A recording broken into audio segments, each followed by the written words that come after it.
It's the David Bowie Labyrinth idea. Yeah, but they reversed it. David Bowie's crush just got huger and huger as that movie went on, it seemed. That's a good thing they didn't airbrush his bulge out. That's like what everyone remembers from Labyrinth. That's the only reason anyone remembers Labyrinth, I think, is because of David Bowie's bulge. massive bulge. And the puppets. Hello and welcome to Start the Beat with Sykes. My name is Sykes and this is my podcast. Before we get started, I just wanted to take a quick moment to thank everyone who checked out the last episode. If you're one of the people who listened to that conversation, I hope you enjoyed it. Thanks so much for coming back. But for those of you out there who are new to the show, welcome. Feel free to make yourselves at home. And as always, there's beer and soda and coffee in the fridge. Cheers, gentlemen. Cheers. This is a nice medley of beverages here today. It's true. I am joined today by old friends, new friends, Jamie, Travis, and Mike of Neo Trash Video. Make some noise for the internet, my friends. Woo! I love that you have a soundboard ready. Wait, if I remember right, just to get it out of the way, do you still have the sound for Bill and Ted's Excellent Adventure? Oh yeah, my friend. I got a whole Bill and Ted soundboard. Hit me. Excellent. Awesome. Seriously? Very nice. I'm sorry. I just recently saw Sykes at a podcast event on Friday the 13th, and I actually have to give him a lot of credit. He did an awesome job wrangling all his guests together. Thanks. Those episodes are coming out soon. Yeah, in fact, I think the Ghoul on Ghoul episode Ghoul came on out. Ghoul and Thrifty, they released it, I think, on their individual platforms. But Yes. I still have like the video versions of those to be released. But let's do a little bit of history here. Let's what the fuck is Neo Trash Video? What are you guys doing here? Oh, okay. Well, we're obviously springing around here. Neo Trash Video was created by our lovely founder here, Travis. Say hello, Travis. Hello. Yeah, Travis came up with this idea, and he's like, I just want to do a local version of Mystery Science Theater 3000. He wanted to be able to celebrate the VHS era of movies, because that's one of the things that he grew up with, I grew up with, Mike grew up with. I was brought in after the fact, after we met, 5 years ago? Yeah, we've been doing this since 2012, I think. Yeah. Right, yeah. So he brought me in, and it's like, I like you. You've got a good sensibility, and I like you. You're I like you, aesthetic. Jamie. but what we've been doing lately, we've kind of put our riffs on hold until we can get everything together. But what keeps us limber is that monthly we do Bad Movie Bingo down at the Smiling Moose in Southside. Shout outs to the Moose. Woo. We love the moose. I don't know. That was too much at once. It's okay. But anyways. Hey, Mike, can you tell us a little bit about Bad Movie Bingo? Well, essentially it goes like this. Free admission. You come in, you get a bingo card, and we play a bad movie. And Travis has it worked out where when things happen that you expect to see in bad movies, like boobs, sexy time, explosions, terrible one-liner. Essentially all the cliches. Boobs and sexy time are two different things. Exactly. Okay, I guess 'cause you that's can fair. have They can't, boobs. you can't have boobs without sexy time. They're not But- mutually but- exclusive. But you're looking for cliches and Cliches and cleavage. Yeah. Exactly. Got it. So it pops up at the bottom of the screen, and Travis will call it out. And if it's on your card, you cross it off. And if you get a bingo, it gives you a token that'll give you $5 off at the bar. So it's free to play. There's no pressure on you, and you just get to have a good time. Yeah, that's awesome. Yeah. And so it's monthly you do Bad Movie Bingo. Right. Usually the last Tuesday, Right. unless there's a special circumstance. We had to bump up our December because it was either Christmas Eve or New Year's Eve last two Tuesdays. So no one was going to come out for that. Yo, fuck midweek holidays. I know this has nothing I to do know. with anything, but I got so boned this year I know. because of all that shit. Well, if it's any consolation, we have had situations for Christmas where we actually did, I think, the day Christmas Boxing Day, the day after Christmas, for think we did. the movie Elves. Oh, and yeah. there was only 4 people there. We are 3 of them. Fair enough. So, starting at the start, getting a little bit personal. Actually, before I get personal and before I dig deep into all of your ooey gooiness, let's talk about the event that you have coming up on January 28th. Yes. Let's plug that real quick. Actually, we're going to switch those dates. The 26th is our VHS swap. That is Okay. a Sunday. The 28th is the next Bad Movie Bingo. That's right. I had the dates wrong. I was okay. like, wait, Sunday before. Yeah. So I the don't- 26th. the 26th 26th will be our Dead Media and VHS analog swap. Super cool. Sunday between 11 a.m. and 5 p.m. also at the Smiling Moose. So the Smiling Moose just let you do That's our the home. thing. They like us. I don't Yeah. know I don't- why, but they yeah. like us. It's mysterious. I but started it's true. DJing there every Wednesday, which I still DJ there. And then the owner, Scarfo, who's awesome, was like, "You guys want to do something else?" I was like, "Well, I've been thinking about this." He's like, "Okay." And that was it. I was like, "Okay, cool." Yeah, I Yeah. mean, like Smiling Moose is always going to be our home, and we love them. Yeah, Oh, super, yeah. super cool. I love that place. I was actually just there last night. Oh. Had a few drinks. I had some friends that were doing a music thing. You know, they have instruments and stuff, and they played it. They played it in front I've been of there people. for concerts myself. Yeah, I think we both have our individual music friends who do things. So Yeah, well, the funny thing about this show, I mean, as people that watch the show regularly know, I mean, I talk mostly to like musicians. That's my main thing that I do. But it is fun to like interact with people that also do underground DIY events and promotions and things, but on a completely different spectrum. Well- but even using the same places, like a lot of bands I talk to play at the Smiling Moose, and you do your thing at the Smiling Moose. It's just fun that there's so Well- much more that exists. Well, I could also say though that we are music adjacent though. Oh, absolutely. One of our core members is Rev Lower from Only Flesh, and he's brought in he's come in, done acoustic sets for us. We've had Weird Paul do our intermission ones. We brought in the Bloody Semen. Yeah, they did an acoustic Yeah, set as well. They were good. We tried to if we get a musical act, we try to match them with a movie. Like Weird Paul, we brought in because we were doing Mac and Me, and Weird Paul has a history with McDonald's. So He sure does. yeah, and Bloody Semen were brought in because we did Jaws 3D. And Oh, yeah. of course, yeah, if it's something nautical themed, you know the seamen are going to be wanting to be splashed all over it. Yeah, and and what is Oh God. what is a bad movie without bad music? Yeah.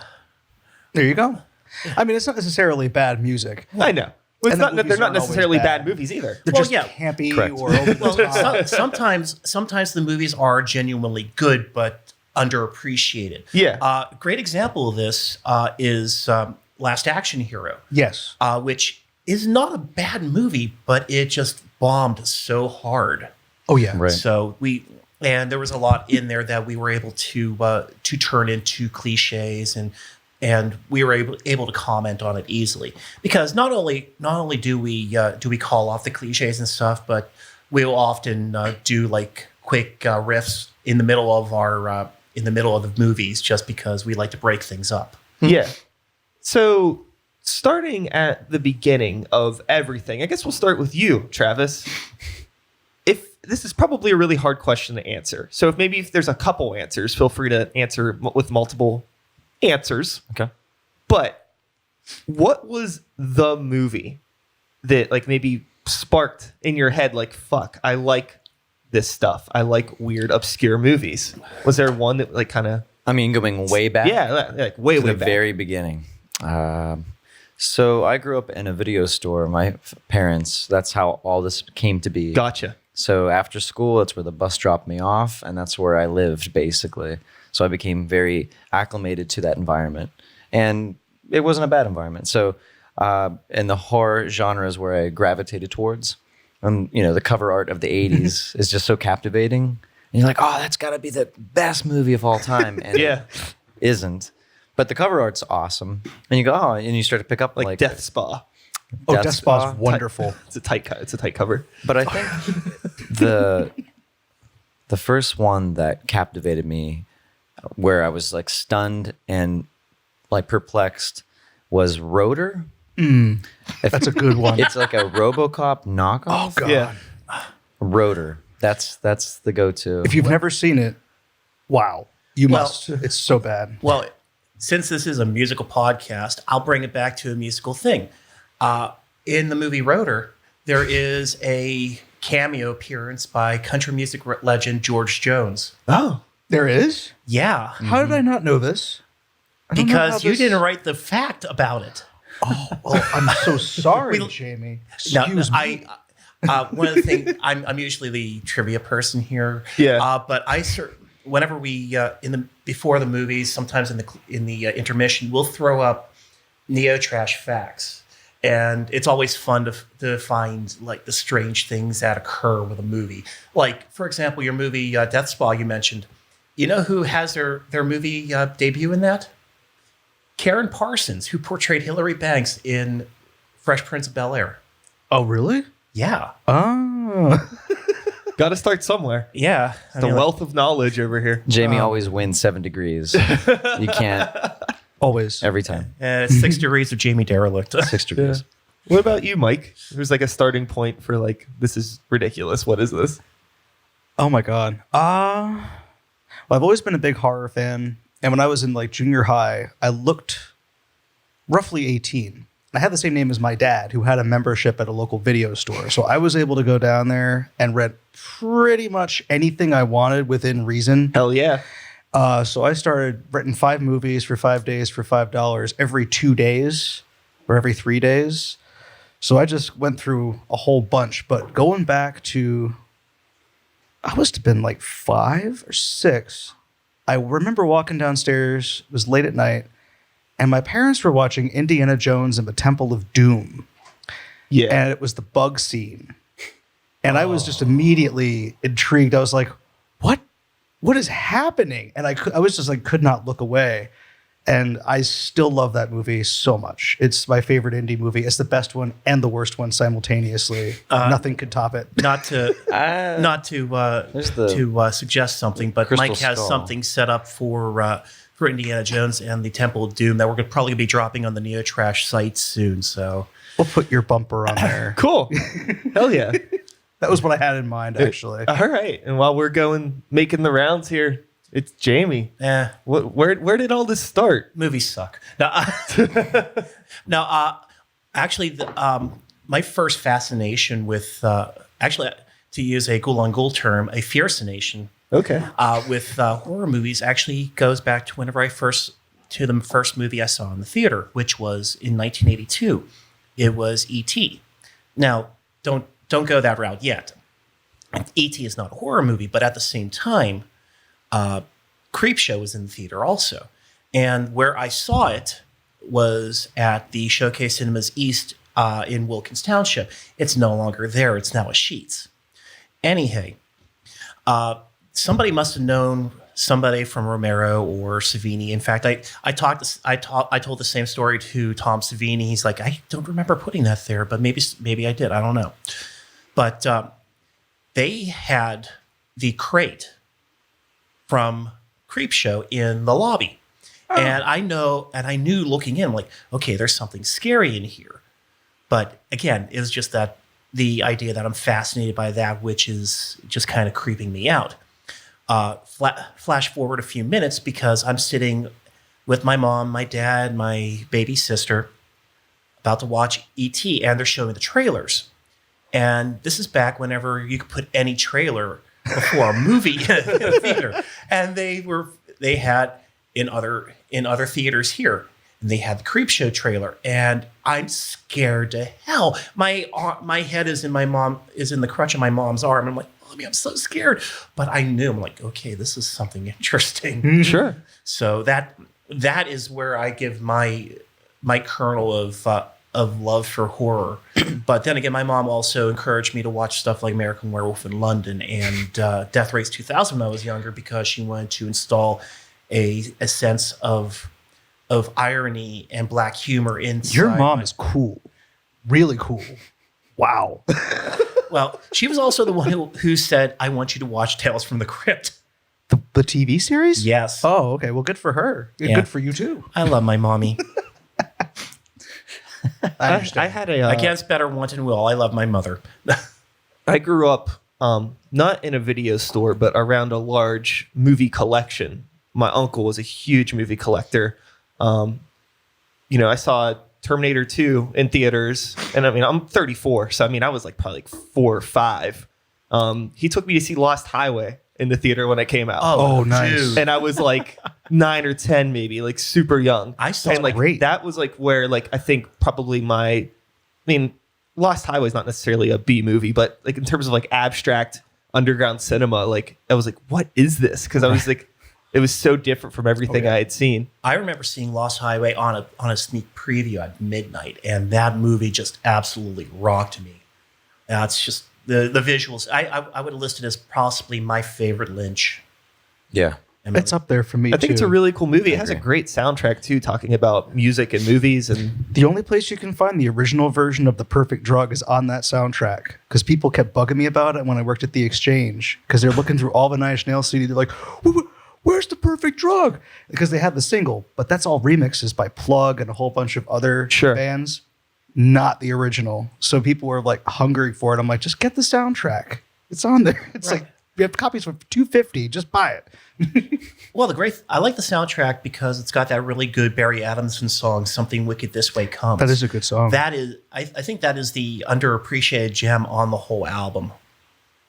It's a good one. there's a really funny story, and I think I've may have shared this on the podcast before, but it's one of my favorite stories in my life, and it's very relevant to this conversation. So I'm going to share it with all of you. Okay.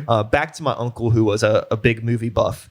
This was a time when, he would tape movies off of TV. Like he would go through his TV guide, see there was a movie playing that he wanted and he didn't have. So at the time, he would be at like work. He would set the VCR timer on to record, and he'd be like, hey, basically don't fuck with the TV until after a certain time. So one time I was just like waiting for something to be done. So I was like, I figured, okay, I have like 15 minutes left. I'm just going to turn the TV on now. So I'll just have it on, and whatever he's recording will be done. And so I turn on the TV, and I didn't realize this at the time because I didn't know what it was, but I turned on the TV in the middle of the lawnmower scene in Dead Alive. He was recording he was recording an uncut version of Dead Alive that they were screening on like Stars or something. Very nice. Oh, that's incredible. And I had never seen anything like that, and it freaked me out. I remember I like turned off the TV and didn't turn it back on the rest of the night. And then fast forward, 5 or 6 years later, like I'm all about horror. I get a copy of DVD, like a DVD copy of Dead Alive from somebody. Like, you got to check this out. And I watch it, and it hits that scene, and it was like the craziest deja vu. I was like, this is that movie. I never knew what this movie was. Yeah. So now, like, I fucking just love that movie just because of that stupid story. Yeah, We love it too. Dead Alive is actually one Thanks, of the movies Peter Jackson. Yeah. Actually, we did Dead Alive last year for our January movie. Oh. I have a tragic story. I'm sure you will appreciate this. Okay. My second job, I sell antiques and oriental rugs and fine furniture. It sounds a lot better than it actually is, but that's just my Saturday job. Weekdays I work at the VA.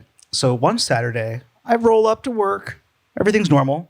My manager says to me, hey, what's the name of that guy who directed the Lord of the Rings movies? Peter something? I was like, Peter Jackson? She's like, yeah, he was here yesterday. I was like, what? Yeah, he was in with his wife and a bunch of other movie people, and he dropped like a whole bunch of money buying stuff for his house. And I was like, so you had no idea who he was? She was like, no. And I'm like, are you kidding me? Like, I couldn't believe it. I was so mad. Yeah. I was like, I had a chance to talk to him. You could have called me. Oh wait, are we now trading almost encounters with celebrities? Because This was just a particularly bad one for me. It hurt the depths of my soul. I'm still scarred from this. Okay, I never got to all talk right, to him. I got mine. Oh God. I was working. Sykes knows I used to work in Monroeville Mall. Yeah, because we had a conversation about that previously. Yeah. So I used to work in the candy store.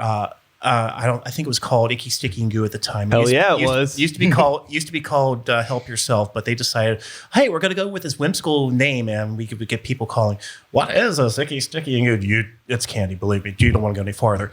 Oh. Anyway, I'm just kind of dallying, and I think it was a Tuesday or something. So there's nobody in the mall.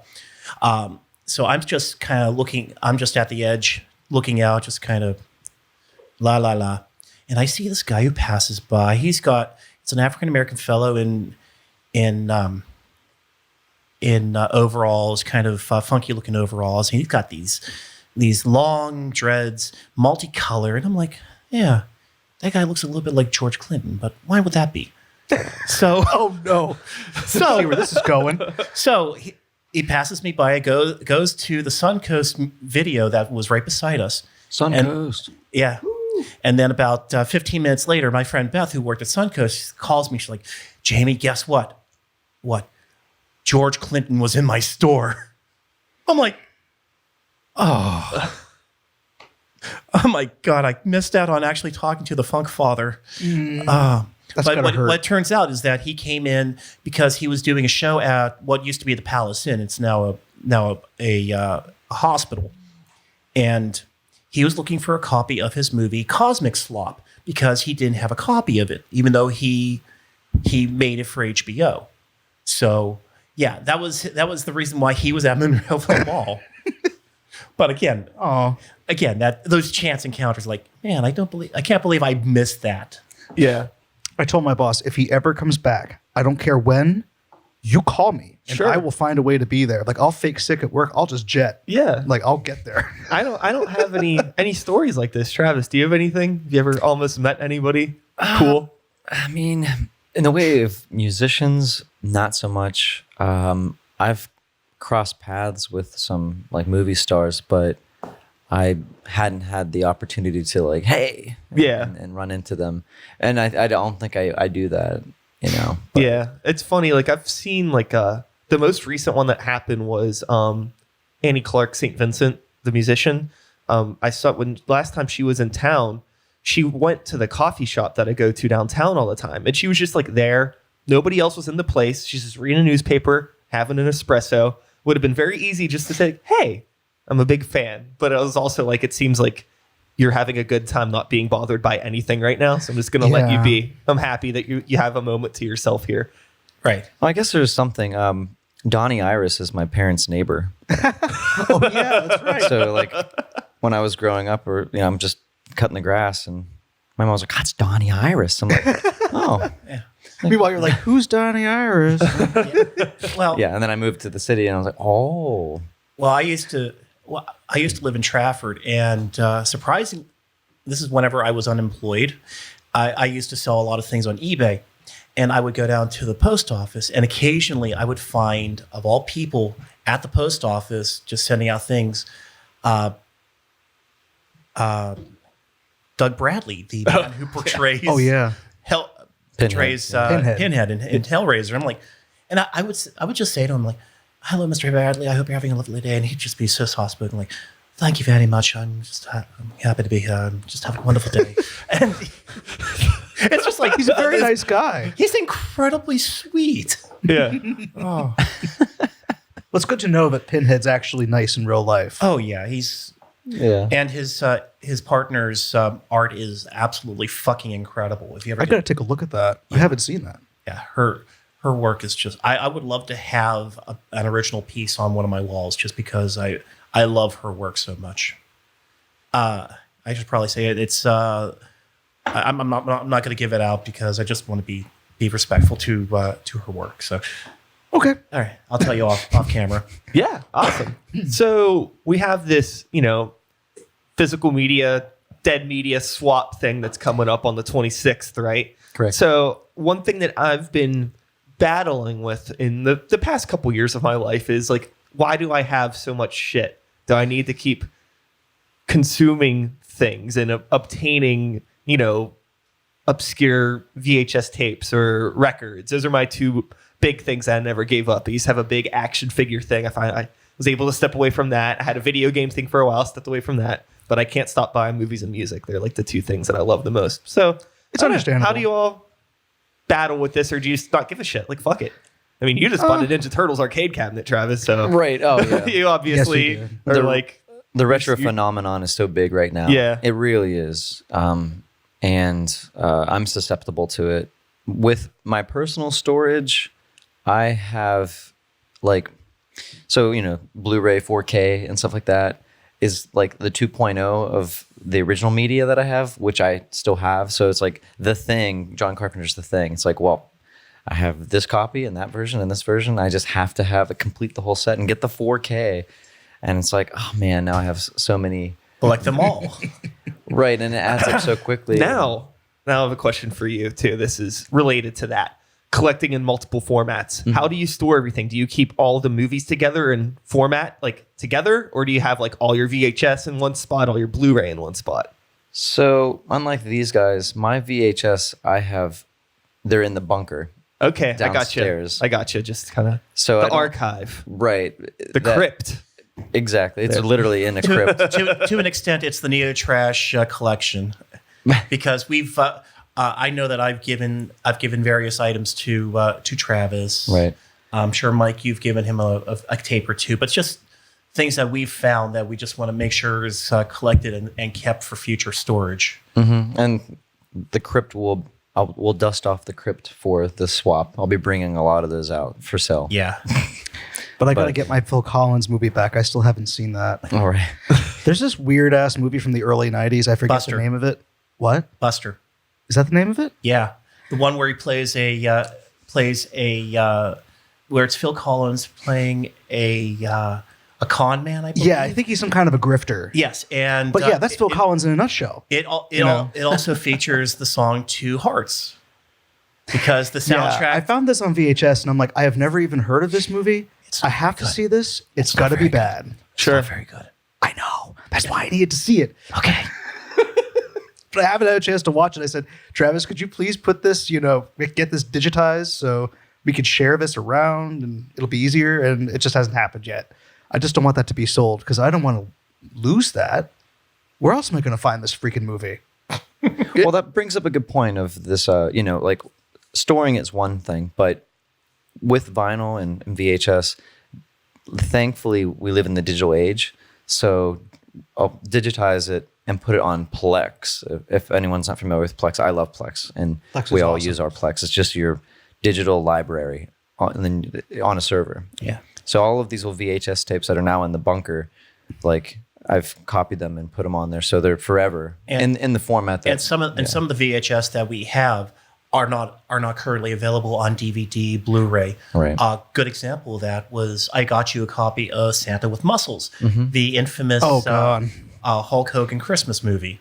I think it was released by Cabin Fever. Yes. And they've never put that on DVD. Yeah. Someone lost the rights, I guess. It must be in like limbo, some kind of rights limbo. And that happens. It Oh happens yeah, often. totally. I Or mean, like there's like some like I just was recently trying to find a disc copy of the Dungeon Master, and the only way that I could find it was on like a 4-pack DVD. right. Oh, yeah. Yeah, that happens too. Like I like when they do that, though, because they'll release stuff like there's a movie called The Reflecting Skin. I don't know if anyone's ever seen this. Oh, I remember that. It's this messed up little movie set in the 1950s, and it's almost like David Lynch directed it, but not. I remember that movie And- because the beginning scene is a frog that gets Yeah, the inflated exploding and frog. They explode it. Yes, these Sold. kids explode a frog with a slingshot. But anyway, yeah, that movie was only on VHS for the longest time. And then all of a sudden I was looking through, they have like those packs of 10 movies on like 2 different discs or whatever that they've been releasing through Lionsgate. Yeah. I was like, holy crap, they have this? So like I just bought that 10 pack just for that movie. Like I didn't even care about the other movies in the pack. Sure. It's like, I have to have this. Yeah, there's a lot of movies out there that we wish that we could find. One that I'm searching for is I love the movie Love and Human Remains, the Dennis Arcand. I have that on VHS. I have it. I don't have it on VHS anymore because you my can borrow copy, it. You my guys can copy talk to got each other. destroyed. Well, you can borrow it, Jamie. My copy's in perfect condition. Well, good. But yeah, Love and Human Remains is it's awesome. it is a strange duck of a movie, but I love it so much. A strange It's duck. Canadian, 1992-ish, Hell yeah. I think. Yeah. Yeah. Main characters. Thomas Gibson is in it. yeah. Mia Kirshner is in it. She's good too. Yeah. Yeah. Nerds. Total Quiet. total dorks. It's actually Guilty. it's like one of those. I don't know. Was it? It seems like an early LGBT kind of thing. Yes, 'cause it is. Very, very gay centric movie. Like the main characters are gay, Right. so there's a lot of that going on. And there's some talk about AIDS, but it doesn't overpower the whole movie. Gotcha. It's Yeah. I mean, Some social commentary, There's but enough not too talk. much. There's enough talk of AIDS in there that is equivalent to the talk of breast cancer in The Room. Yeah, but keep in mind that just went away in The Room, and it was never a part of the movie again. They just mentioned it once, and then it never came back. Kind of like The Baby, remember? Oh God. If you haven't seen The Room, tread cautiously. It's hard. Tommy Wiseau. Oh dear Lord. Oh, Tommy Wiseau, or otherwise National known treasure. as Mike's spirit animal. Shut up, Jamie. He's not my spirit animal. He's your god. No. Have you seen The Room? Yes. Okay, so you know who we're talking Oh about. yeah. I'm very well aware. Yeah, the guy looks like he's been through the ringer. Like he looks like a former pugilist, and I don't understand what his background is. No one knows. He's been very mysterious about where he got his money, Yeah. where his origins are. He sold jeans. That's what we Wasn't think. Didn't he tell people he sold jeans? Yeah, he just imported a bunch of clothing from Korea, I buy think, it. and that was his thing. Leathers, jeans, like all kinds of stuff. He's got his own underwear line. Like that's where he makes all his money. Yeah. It's true, he does. I don't know. He found somebody weirder than him that had more money too. That's pretty much what happened. Somebody yeah. that's weirder than him had more money, and Who'd have thunk it? who knows?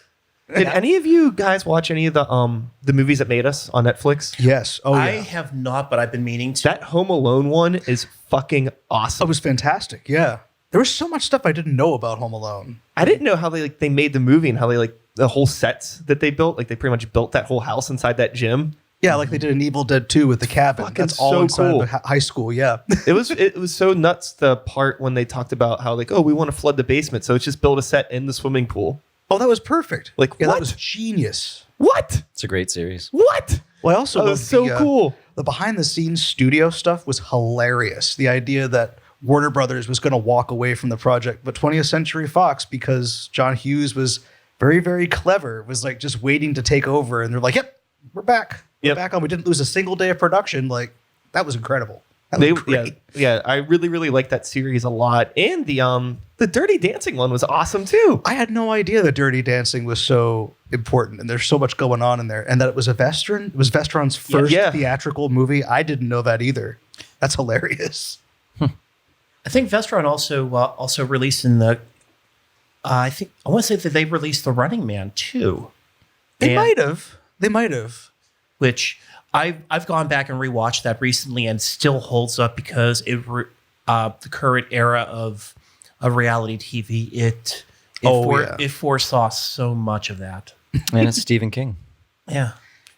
Or Richard Bachman, if you really Well, want to Richard get Bachman, yeah. anal about it. Yeah. Well, speaking of Richards, I mean, Richard Dawson plays an incredible bad guy in that movie. I think he wasn't given the credit he was due because it was a B movie. Oh yeah. I agree. What is everybody's take? This is a hot button issue for a lot of people. A lot of us fucking dorks these days. Okay. Star Wars. Well, I mean, I'm not going to say anything else. Just Yeah. Star Wars in a shrug. 2-word question. Star Wars. Yeah. Star Wars? Star Wars. I mean, I guess Star Wars? we've come to conclude the 9 films now Yeah. of the Skywalker legend or whatnot. And for myself, from this point forth, I've drawn a line. Not that I'm not going to forever love Star Wars, but I just won't be as invested from this point forth. Like I'm okay. It's like Fly, and for the next generation, it seems like they're just going to have to. What I feel like they should do is how successful The Mandalorian is. Shows that I think we want new characters, but like we want to see. I mean, you have a huge universe, so you can go anywhere with that. And as for like the Skywalker timeline, meh. Like I think it was a good conclusion to the whole thing. I'm not going to say too much about the prequels. They are what they are for that time. Well, for some people, that is their Star Wars movies. Exactly. Right. So I can't hate on any of it. I mean, when I watch it now, like you look at the CG and you go, what? But I guess at the time, you're like, oh, I guess maybe that was, but still like Jar Jar and the way they look and how out of place they are. And then you compare it to like Jurassic Park and you go, Well, But- I have to say that I'm really glad that Ahmed Best, who portrayed Jar Jar, is finally getting some getting some respect out of the Star Wars universe because he's supposed to be hosting a Star Wars game show where young children are given the opportunity to prove their Jedi mastery. Okay. He gets to play a Jedi mentor for them, and I think that's really good for him because Jar Jar He's not dressed as Jar Jar. no, though, is he's he? not going to be Okay, Jar Jar. thank God. I mean, the fact that he got shit upon as Jar Jar is horrible. I mean, It's understandable though. It's understandable, but the character of Jar Jar, The character, yeah, but the character of Jar Jar, yeah, he shouldn't have been shit on as an actor. bingo. Yeah, he did a really good job at being annoying. Right. And that yeah. was the character. Sorry, I brought nailed it. it. Open that can of worms. No, it's all And good. You bring up Jar Hey, Jar, and you it's didn't like, talk about the prequels that much. He was the one who. But anyway, But yeah, okay. so No. yeah, I'm cool with like I letting that bird fly now. Yeah. and enjoying. I'm hoping that because of the merger between Fox and Disney, that we finally get a true Spaceballs Star Wars convergence. Mostly because, Spaceballs is MGM, dude. but it was released by Fox. Maybe not. Maybe outside the U.S., Bum, but bum, it's bum. MGM in the U.S. Get it right, man. But there's Damn it! I just I hate to want say it. I Yeah. just want my yogurt. They've been I talking want my about President Scroob action figures. Merchandising. Yeah, I think that there's been talk about Spaceballs 2 for a long time, and it just hasn't happened. I don't know why, what's holding it up, Well, but I'm I- sure the fans would love it. And Yeah, what do you guys think about like the new Bill and Ted, if that actually does ever get released, or Oh, it will this be. other It will or be. this other Big Trouble in Little China reboot, or the new Ghostbusters, like all these things, like The new Ghostbusters looks good to me. I'm interested to see it. I just wish we actually got to see the Ghostbusters in the trailer, and it wasn't just all new characters. Sure. It'd be nice to get just a glimpse like they did for Harrison Ford whenever he showed up with Chewie. Like that would have been good. Yeah. You know, I Actually, just like speaking of Bill and Ted, can I have that soundboard up again? oh yeah, sure. What do you need, my friend? Well, I was going to say the fact that that is exactly it, because here, seeing what I heard, what I read from Alex Winter is that the person who's doing his makeup for the new Bill and Ted was the same person who worked with him on Freaked. And Nice. Oh. Freaked is definitely one of those underappreciated movies. Indeed. It should have been it's a cult classic, but it is just so fucking off the wall. I mean, like, we have Bobcat Goldthwait as the voice of a sock puppet man. I mean, like, that's just strange. And Mr. T is the bearded woman. Right. And the strangest character of all, you've got an appearance by Randy Quaid as Elijah P. Scuggs. He was actually pretty normal. For that seems like Randy Quaid's normal stuff. That's just Yeah. a shtick. Bad for the environment. Crush. No. Yeah, it's when I think about all of the reboots or Star Wars that keep doing thing, you get a lot of people that are upset and complaining about things. It's like, I don't give a shit. It's Star Wars. Like, I still like the Star Wars stuff that I like, and if I don't like something, like, Honestly- it's a movie. It's okay. It's fine. Let's put it You this can't way. like everything. If the prequels didn't ruin the whole franchise for you, there's no reason the new movie should ruin the whole franchise for you. I don't see a reason to complain that much, really. That's just me, though. Yeah. I'm just sick of all the butthurt people out there. It's like, I'm so angry that Ghostbusters is an all-female cast. No, you aren't. You're just being a pussy. I mean, I hate to say it, but like honestly, I didn't mind the new Ghostbusters. Oh, I thought sorry. it was. I took my daughters to see it because I'm like, this is good for you guys to watch because it's a strong female-led cast. And honestly, I didn't care about Kristen Wiig or Melissa McCarthy. The characters that really captivated me were the ones portrayed by Kate McKinnon and Leslie Jones. Oh, yeah, she Because was great. those characters were the strongest and most dynamic of the group. And also, Leslie Jones was criticized, saying like, "Oh, people were like, oh, she's so annoying." She was the only one who was acting like one of us would act encountering these supernatural entities. Sure. Everyone else was just like, oh, there's a ghost. She's like, oh my God. Yeah, I would be freaking out. Well, Did you forget what you're watching? Like, well, Exactly. I like Leslie Jones's character also because she wasn't a scientist, but Yeah, she was the skeptic, really. yes, but what she was good at though is that she knew that she was what the group needed, a historian. Oh, yeah, she knew the city And inside that, and out. Yeah. and that was what I thought was brilliant about her character. oh, yeah. Yeah, she definitely propelled things forward. But we live in the age of nostalgia. So all of these reboots and sequels like 10 years after, because what are they talking about? Like a Goonies? Also, they've been talking about Goonies. Oh, for- really? Yeah. Well, haven't then heard this again, one. we're not really angry at nostalgia. We deal in nostalgia. Yeah, that's Exactly. our part and parcel, Right. really.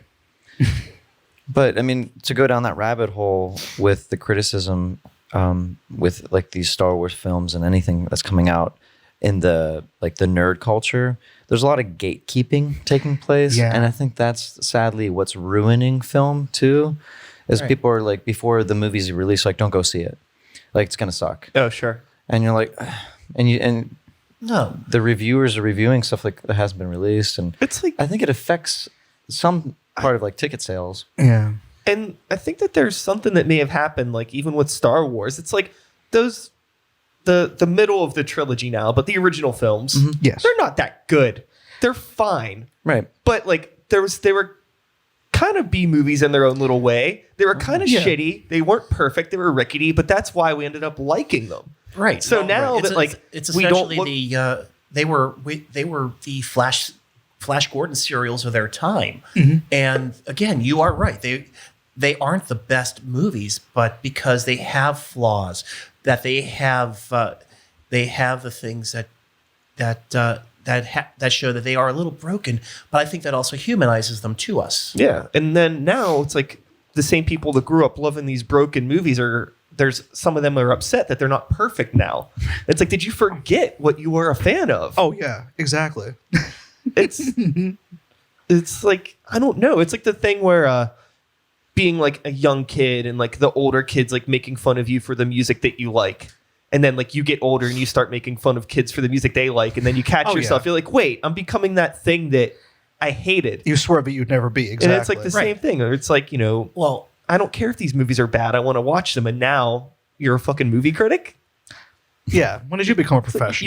you like bad movies. You always like bad movies. Just embrace the suck. It's fine. Embrace the suck. I like that.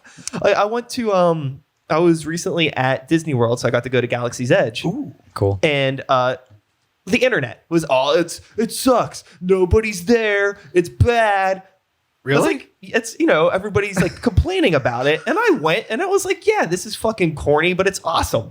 well, that's something I that you had have a to- lot of fun. Sometimes Yeah, the 'cause corniness is what you love. that's what about it's it. supposed to be. It's like this is a bunch of adults pretending they're in Star Wars land. Yeah. Yeah. I mean, like that's the reason why any of us go to vacation land anyway. Yeah, It's called an amusement park. exactly. You're supposed to be amused. Exactly. Right.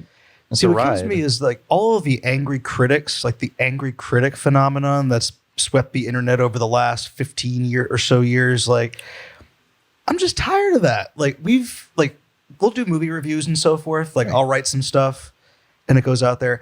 I never try to write a review of a movie that I don't like. If I don't want to trash something, I'll write a review for a movie and give the reasons why I appreciate it. Sure. Rather than like, oh, this was horrible. Can you imagine what they were thinking? Like, no, that's Yeah. the last thing I want to do. Yeah, I mean, like, there's some stuff, like, I remember, like, I've always been a fan of James Rolfe and the Angry Video Game Nerd stuff. Right. But, Yeah. like, even there's, like, a tongue-in-cheek, it's like a character. It's not a genuine Oh, thing. yeah. But you know some what I mean? people think that that's what they should do. And there they was- take it as like a mission. Like, I'm going to be the angriest critic out there. Yeah, some people just yell at they just set up a camera and yell at their stuff. He's actually, like, a filmmaker that makes, like, it's funny. His reviews are, like, these fun little mini movies that are, like, super well produced. And there's Right. all these fun, like, Yeah. acting and costumes and I mean, like, special effects. He's even gotten some good guests. Like he got Gilbert Gottfried in the one Yeah. episode. Oh, really? yeah. Yeah.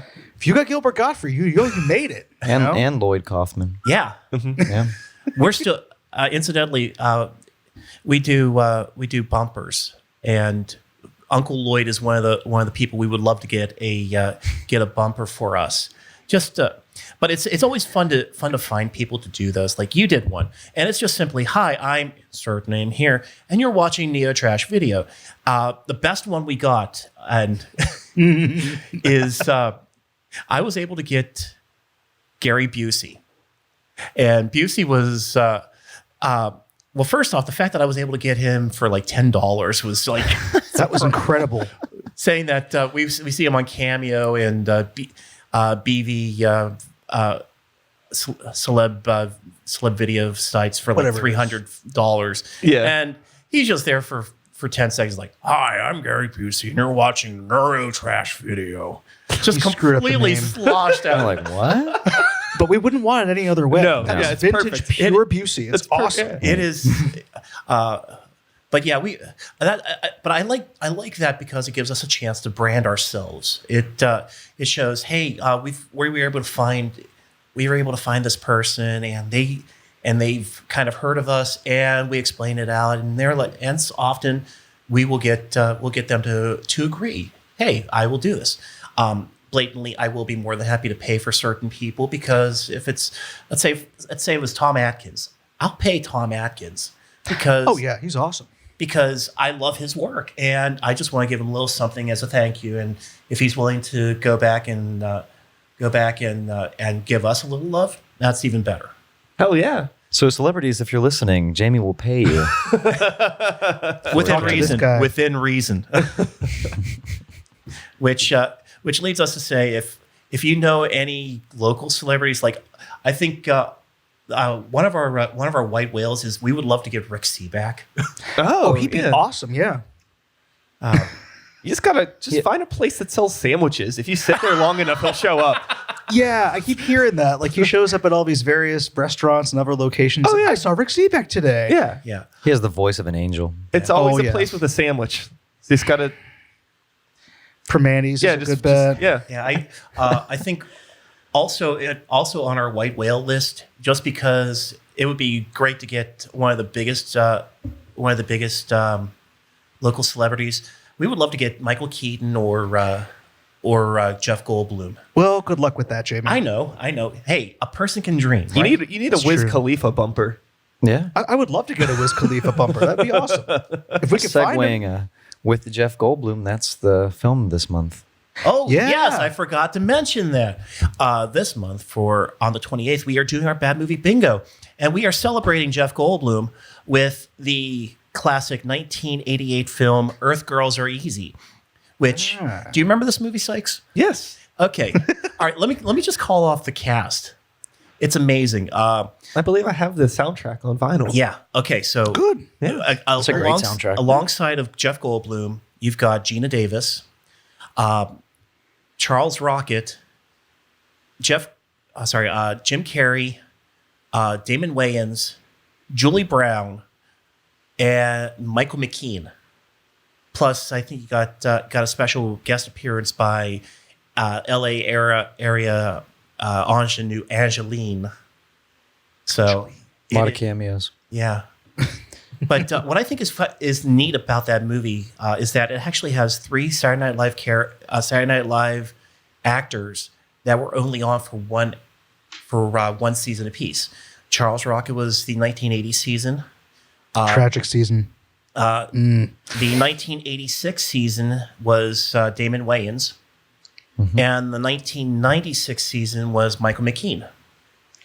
Oh, yeah, he was on there for only a little bit. Yeah. I forgot about that. And then In Living Color, it wasn't too, Yeah, it was in shortly Living after. Color, Right I after, believe was like maybe two years after that, And that's where they just blew up right there. right? Yeah, that's true.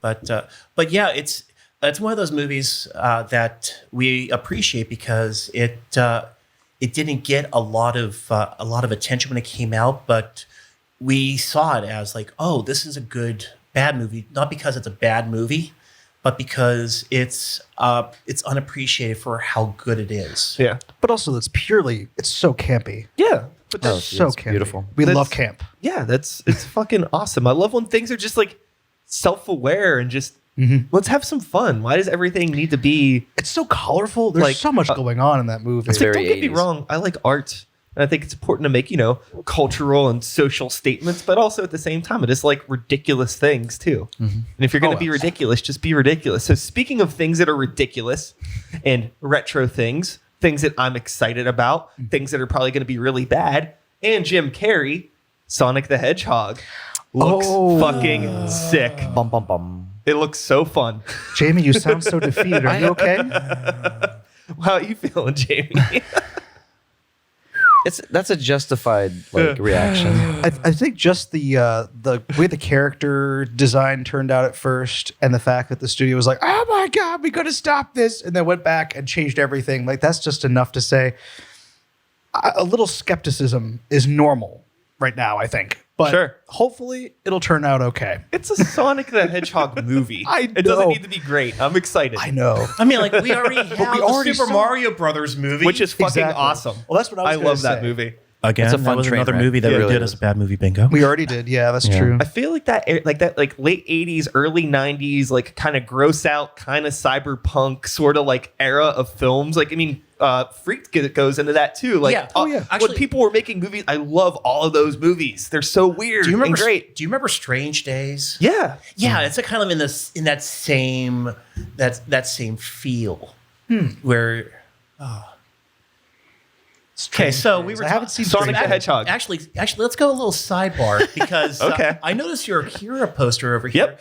Did you happen to see that in the last couple weeks the fabled Sega Genesis Yep. port of Akira It's got dropped? Yeah. And that's amazing to me that they actually made a full game out of Akira. Yeah.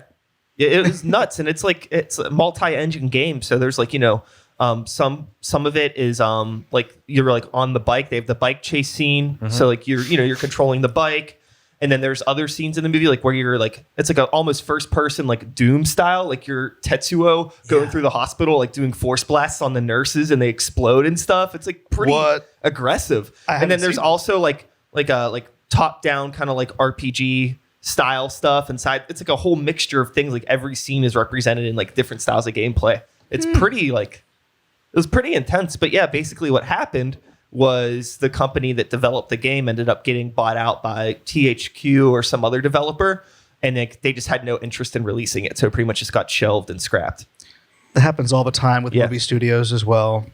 Such Sega a does shame. what Nintendo don't. I love that tagline. But yeah, from the early gameplay footage I saw of it, I'm like, wow, I really wish that this would have been released because it just looks like it was Yeah, it would have Just been really cool. insane. But yeah, there's a ton of gameplay footage that you can watch on YouTube now, like pretty much like a full playthrough, and you could download the ROM and play it too.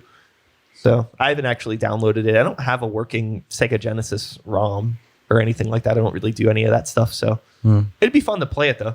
And this might be a good excuse for me to do it because I never really cared about like downloading the stuff to play Sonic the Hedgehog, which we are going to get back to this, Jamie. Sonic so the what about Hedgehog. Akira? My 2 cents on the Sonic thing goes back with like this now with the digital age, something that you couldn't do, I guess, in the 90s is, the criticism that film received from the trailers. People are like, whoa, you're not going to actually like release it like that. Yeah. And like, well, no, of course not. To an extent, they did So- the same thing with Cats recently, where But I don't think they changed anything with They Cats. did. It's did it's they? coming out. They have like it was like a 7-day process where they said, "All right, all you movie theaters that currently have prints of Cats, send them back. We're going to send you some new prints." Wait. So they released it? Literally, No, it- literally, it came that's out what they before did. Christmas. I know. It's essentially a new. Yeah, it They definitely. they, They released it. they fixed some of the digital they're gonna- effects, including Judi Dench's human hand with a wedding band on it that was fully visible the entire time she was on screen. And why is she wearing a fur coat? She's the only cat wearing a fur coat. Did she kill another cat? What's going on here? Well, the big, supposedly the big. I hate that I inadvertently am making a pun here, but the big deal about the movie is that Jason Derulo was making a fuss because they airbrushed out his bulge. I'm glad they did that. Thankfully, I honestly think it would be distracting, as though nothing else in the movie is going to be distracting. I know, but I mean, at like the same time- it's the David Bowie labyrinth idea. yeah, but they reversed it. David Bowie's crush just got huger and huger as that movie went on. It seemed It's a good thing they didn't airbrush his bulge out. That's like what everyone remembers from Labyrinth. that's the only reason anyone remembers Labyrinth. I think is because of Bowie's David Bowie's bulge. massive bulge. He's Oh, and the puppets. I remember the bulge before any of the puppets. The bulge was its own puppet. Let me be honest with you. This is a terrible thing for me to say. I know I'm going to get crucified for this, but I'm not a Labyrinth fan. And I was just going to say, I think Labyrinth is a little overrated. I mean, it's a Thank good movie. It's memorable. But it's also like at the same rate. Like, it's not a good movie, but I still like it. as a kid, I remember seeing that and Who Framed Roger Rabbit maybe like in the same day. Oh, I was dude. over at a friend's house. Well, yeah, that's Who Framed Roger Rabbit, That's- hands down. oh, it's so much better. probably my top 5 movies of all time. Exactly. It's fucking amazing. So yeah, I was watching Labyrinth. I still don't remember hardly any of the characters, but I do remember the bulge. I didn't know that Roger Rabbit had a bulge. No, I'm talking about Betty the Cab's bulge. No, I'm just kidding. No, I was talking about the You talking see about here, the Roger. bulge on Bowie. But anyway, Sonic the Hedgehog. Yeah. Oh, Let's get back no, to not Sonic. again. But right, I mean, and not to get like political, but if you've stayed, like we follow up with it. So they went back, what it cost like 20 million or something, the studio in Canada to like, okay, yeah, he looks a little weird. We'll fix that. little? And they go back to just the way he always looked in the 90s. And you go, right, why did you stray so far? But regardless. And then like that studio, they just cut him off. Like, and everyone was fired.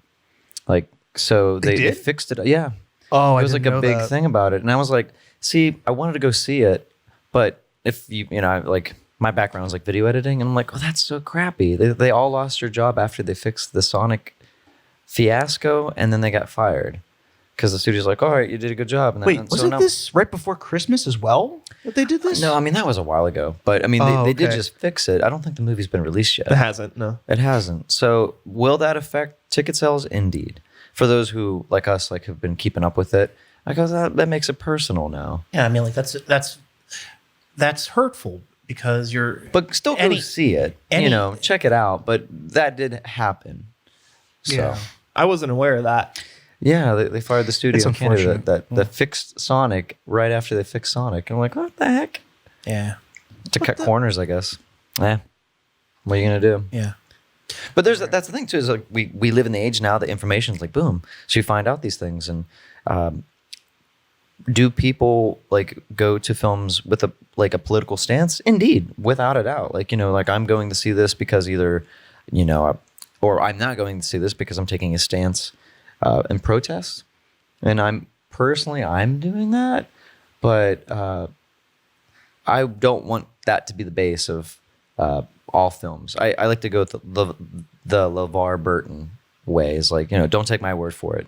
Go see it. Yeah, there you go. That's what it's not a bad movie.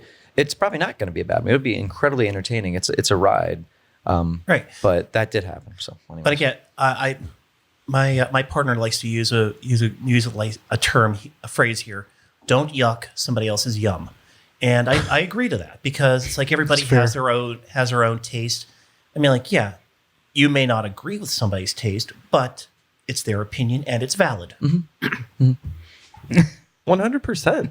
So, moving forward, are there any like big exciting plans for Neo Trash Video? Any behind the scenes things that we want to drop? You do anything wild? Well, we could probably talk about our February Bad Movie Bingo, which we are super excited about. Very excited. Oh, it's finally happening. Okay. It's the month of love. So we and try we like to put a nice romantic comedy into each month. Like last year, we Very used loose. we used The Room. The year before that, we had My Demon Lover. which is it's a sleeper film. Not a lot of people. Have Yeah, seen no it. one saw that movie. Yeah, I know, I've never seen that movie. It's a lot Neither of did fun. we. But this month we have one of the most massive romantic comedies out there. It's not You've Got Mail. It's not When Harry Met Sally. It is Tammy and the T-Rex Nice. from 1991. Hell yeah. I believe. No, But- I think it was 96. Oh, well, or it was something. it was the right first. after it was the Jurassic film Park. debut of both of both Paul Walker and Denise Richards. Poor Walker. Maybe he rest in peace. Anyway, but there's something really special about this bad movie bingo for us. We've got our friends at Vinegar Syndrome giving us permission to do work with them on this. They just released it November on Blu-ray. And it's the gore cut too, the one that has never been seen until now. right, they found the master, and it looks amazing. I highly recommend everyone watching this film. And that'll be February. Yeah, well, the special effects were done by the dearly departed John Buechler. Oh yeah, and they are pretty effective. I watched it over the weekend myself, and again, my partner Danielle and I just cracked up at how off the wall and crazy it was. Sure. Have you seen this movie or know anything about it? I've never seen it. I'm aware of it, but I've never watched it. Oh my god. Yeah. Oh my god. For anyone who's not aware, here's a quick rundown. Denise Richards is a high school student who loves Paul Walker. Wait, are you sure she's a high school student or Yes. a college student? I think it's high school. It is high school. They just don't. They're They like don't really middle-aged address it. teenagers. Yeah. Middle-aged teenagers are just pretty much, that's what we can expect. She's in love with Paul Walker, but she has a literal psychotic ex-boyfriend who almost kills Paul Walker. So Paul Walker's in a coma in the hospital. Meanwhile, across town, a scientist is building a robotic dinosaur, and he wants to give this robotic dinosaur a human brain for some reason. And how lucky. We have Paul Walker. He's in this hospital in this coma. He's not using his brain right now. Let's just take his. So they put his brain in this dinosaur, and he wakes up and he's like, I gotta find Denise Richards. So this dinosaur is trying to find his long-lost love, Denise Richards. Hell And that's yeah. the premise of this movie. And let me just Hell note, yeah. let me just note that the Mad Doctor is Terry Kaiser. Oh, yeah? From Weekend at Bernie's, using a horrible German accent. Oh my God, it's the worst. So and if he's that smoking. doesn't sell it, there you he's go. No, smoking. that sounds great. His character smokes in a hospital. Oh, you could bet. Well, Yeah, in when government you could smoke facilities, you everywhere. could still smoke until like the mid-90s, I think. I love any movie where it's like, oh, let's take a brain and use it to control a thing. You ever see that? I think it was called The Shaft with Naomi Watts, where like it's like a dolphin brain is in an elevator. But that why would kills they use people. a dolphin brain? no. I don't understand any. Yeah, there's like an elevator that's killing people, and it's because it's like controlled by some weird dolphin brain know, or something. It's a really bizarre movie. I remember. That's going on the yeah, list. The Shaft. I'm pretty sure it's what And it's I called. remember when Shaft. that came out because No. They The recycled the Shaft, not the one That's with Shaft. yeah, The Shaft. not the one with Samuel Jackson. Yeah. Right. And yes, Although that would be amazing as and well. not the original with Richard Roundtree either. Which again, classic movie. I do remember the Shaft being in video stores because what they did was Yeah, they stole the 2001 The font. Shaft. They stole the font Shaft. and the cover design from The Ring, which Naomi Watts was also in. So it was this. Oh yeah, if you look at the cover of The the Shaft, remake it of- looks exactly like the Oh. remake of The Ring. Okay. With just a couple minor tweaks. Still, best Naomi Watts movie of all time. Yeah, they though, were trying to get people to rent is- it by mistake. best Naomi Watts movie of all time, though. However, Tank Girl. Of course. What about Mulholland Drive? I thought that was pretty decent. Okay, Tank Girl second. Getting back to Lynch. Yeah, of course. Are they not? They're making another Ring. Is that correct?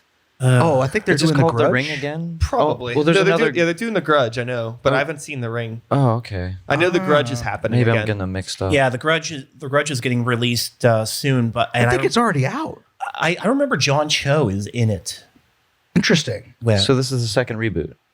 I think Yes. question mark. The American remake was based on the third in the Japanese series. Okay. Then I guess they're rebooting it now.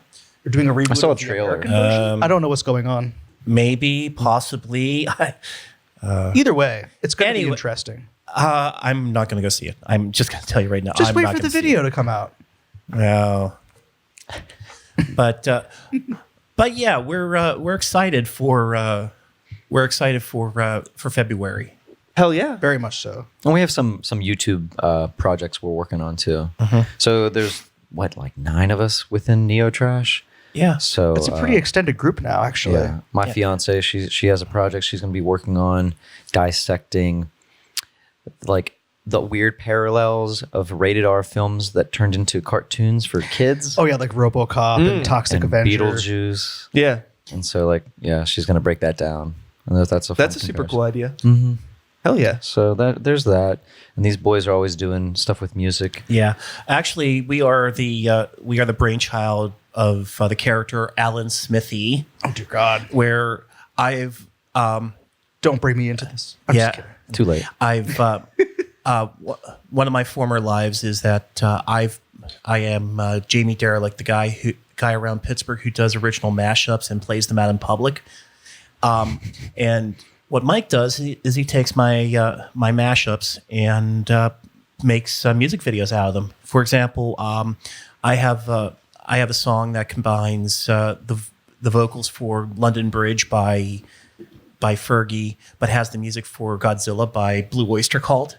Word. And the visuals that Mike put with them was from the '93 version of Attack of the 50-Foot Woman. And again, it's Daryl Hannah and the weakest of the Baldwin brothers. So, but the music actually is accented very well by the visuals that this man has cut together. So Nice. Yeah, his DJ name is DJ Jamie Derelict. My VJ name is Alan Smithy. So Yeah. Isn't that a Alan Smithy though? It's like Alan when you Smithy- don't want to be recognized in a film. That's exactly right. And Yeah. that's what happens a lot of the time. If people don't like Rick, what's his name? The guy who directed Halloween 2, I think it was Rick Rosenthal. He directed The Birds 2, Land's End. And he was like, I want nothing to do with this. So he slapped a different name on it. That's just one example of many. other movies like that was Bloodsucking Pharaohs in Pittsburgh. Oh, really? Yes. I didn't know there was a Smithy production. Yeah, it's a Smithy. And a movie that I don't think is bad at all, but Morgan Stewart's Coming Home. What? Yeah. I didn't know that. The John Cryer movie. Yeah. Okay. That's considered an Alan Smithy movie. Hellraiser Bloodline is also an Alan Smithy. Kevin Yeager felt ashamed by it, so he I said, like "I don't want 3. this." That's 4. I'm sorry. And I do like 4. No, I love 4. Yeah. Yeah, 4 is That wonderful. was a space one. Yes. Yeah, it was the space station one. I'm actually a little surprised that that Leprechaun in Space wasn't the Alan Smithy. Oh, that movie was hilarious. But then again, Brian Trenchard Smith has no. He's got no shame. Yeah, he has zero shame at all. Well, guys, I think we could probably wrap up our conversation for today because we could just sit here and ramble and do the thing for a while, I imagine. And But- please remember that all jokes and innuendo used here and within is meant in a jesting manner. Nothing malicious or derogatory is intended and or implied. Thank you. And that is all, folks. Thanks so much for listening. Hope you enjoyed the conversation. One more time, Jamie, Mike, Travis, Neo Trash Video. And you Thanks can for follow being here. us Yeah. on Facebook. Just look up Neo Trash Video, and you'll find all our dates and deets and stuff like that there. So, yeah, again, thank you for tuning in. Thank you, Brian. You thanks are for having us. awesome. We love you, thank man. you. Yo, thanks for being here. I'll be back again in a couple days with another episode and different people. Same time, same place, same channel. You know the drill. My name is Sykes. Start the beat 2020. Woo, woo. Thanks for listening. And we are done. Later. Thank you very much. You got it. Fade this shit out. That's it. All right. That's a podcast. Woo. Thank you. Sweet. Hopefully we were entertaining. Yeah, no, it was fun.